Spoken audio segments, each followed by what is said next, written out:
NOI Education Services, and today we are continuing our TAS Series 2024 with training versus assessment.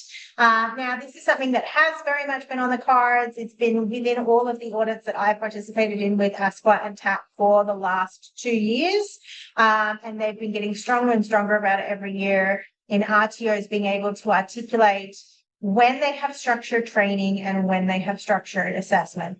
And for those of you that operate in the funded space, you'll know that this is really, really important. There are definitely state funding authorities that will basically turn around and say, we are paying you to train, we are not paying you to assess.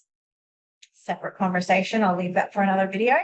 However, being able to separate and structure and show within your TAS when you are doing training and when you are doing assessment is really important. Now, I will make the waters a bit muddy by saying I do believe there is something called assessment for learning. Certainly is something that we put into all of our TAS, and that is in certain circumstances, through that process of participating in assessment, there is definitely learning that still continues to occur. So I think a really good example of this is when you are doing like long-term projects. So, in some of the sort of diploma level units, when you're doing that, when you're working through projects and you're kind of doing the different stages of it, whether we're talking about like the initial review stage or the final review stage, there's a lot of learning that happens in between there through, especially when you're developing projects really well. So when you're facilitating that, I think at that diploma through to like AQF8 level, there's a lot of learning that happens through that period. I also think that even when you're doing your summative assessments, there is still learning that happens for students when they're doing certain practicals. Now, that might be that, like, let's say, for example, you've got a group of 10 learners that are observing or working at heights assessment. Learner number 10 is naturally probably going to do better than learner number 1. Because they've seen and they've learned through the process of everybody else undertaking that assessment. And it's really important when we're starting to consider like the needs of our cohort, who we're structuring to do what and when. And I think trainers are very, very good at this. We pick those learners that we know are strong to be kind of the first cabs off the rank, because we can see that they've innately got the knowledge and the skills. We can see it through the conversations we've had with them. We can see it through the practice sessions. And so we allow them to go first, and then from others watching them achieve competency, it helps develop their knowledge and skills through that process as well. However, all of that being said, I think that when we start to consider structuring our TASs for 2024, particularly as we update them through 2024 in anticipation of the new standards coming out on 1/1/25, we do need to very clearly articulate when we are doing instruction, practice, and feedback, and when we are doing assessment. And I'm going to make some guesses as to what I believe, as to how I believe the regulator will interpret these sorts of things. I think instruction will basically be things like class lectures, online lectures, things like that. That will be considered instruction time. Practice is going to be completing practice of practical assessments. I think this is where we will see the biggest gap in RTOs in relationship to not providing this to their learners in particular industries, which I'm not going to name and shame at this particular point in time, but I think we all know them. And then when we're going into formative and summative assessment. So formative assessment should form part of that practice and feedback cycle. I think that will basically be where we've kind of got formative assessment occurring. Assessment as assessment, I believe, primarily refers to summative assessment of assessments. So when we're undertaking that final assessment to determine satisfactory or not yet satisfactory within the assessment, which leads to competent or not yet competent in the unit of competency itself. So, and then again, just like sufficiency is so huge when it comes to assessment, I think that this concept of providing sufficient time is going to be very, very crucial moving forward with the new standards when it comes to justifying training. And I think that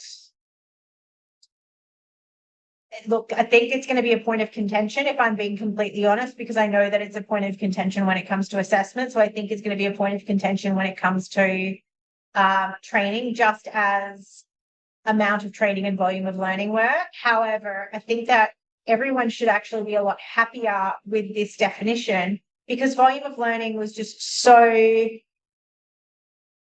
was just not meaningful. You cannot put a volume of learning to an AQF level, because the breadth and depth of knowledge and skills within qualifications at an AQF3 level is massive. There are definitely qualifications that should be delivered over 3 years. There are definitely qualifications that can be delivered sufficiently in, I would argue, as little as probably 8 to 10 weeks, depending on the mode of delivery and the learner cohort that you're working with. So I think that concept of sufficient time now, in order to be able to justify sufficient training, I think you're going to have to rely and you're going to have to articulate very clearly 2 things. The first is, who is your learner cohort? So we do have a video on being able to talk to your cohort, and I will try and pop a link to that below somewhere here. My team will sort that out. So that's going to be point 1, is going to be able to articulate who your cohort is. And then point 2 on that is going to be industry consultation.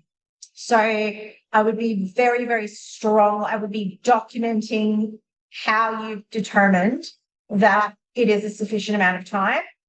And I think one of the things that we always rely on when it comes down to that is, within that period of time, are you able to, for your cohort, collect evidence of competency of your learners? Okay. You are forgiven a lot by the regulator when you actually have evidence that you have assessed your learners sufficiently and collected sufficient quality, quantity, and relevance of evidence of their competency. So, it's a little bit who came first, the chicken or the egg. What came first, good quality training or good quality assessment? We need both. But being able to differentiate those things, and as I said, instruction, practice, feedback, and assessment, it falls under 1.1C of the new standards. I think that's a really good definition, and I think anybody who's updating their TAS in 2024 would be really wise to focus on utilizing that language, defining that language, and then being able to make justifications about the sufficiency of the training and the sufficiency of the assessment. And if you can articulate that in your TAS and you can speak to that, and then you can evidence it through things like consultation with industry, I think you'll be in a very strong position if you do go into a regulator audit for any particular reason, like plus RTOs or for this year. So yeah, that's a little bit about kind of training versus assessment. As I said, new standards, draft standards 1.1C. Yes, technically they could change. I'm sure I'm going to get people messaging me about that. However, I don't look, my personal view on this, I don't think they're going to change that much. If you guys do need a TAS template, by all means, reach out to us. We've got a great TAS template available for purchase. We can do a validation on your TAS template. We're happy to participate in some industry engagement from the vet expert perspective side.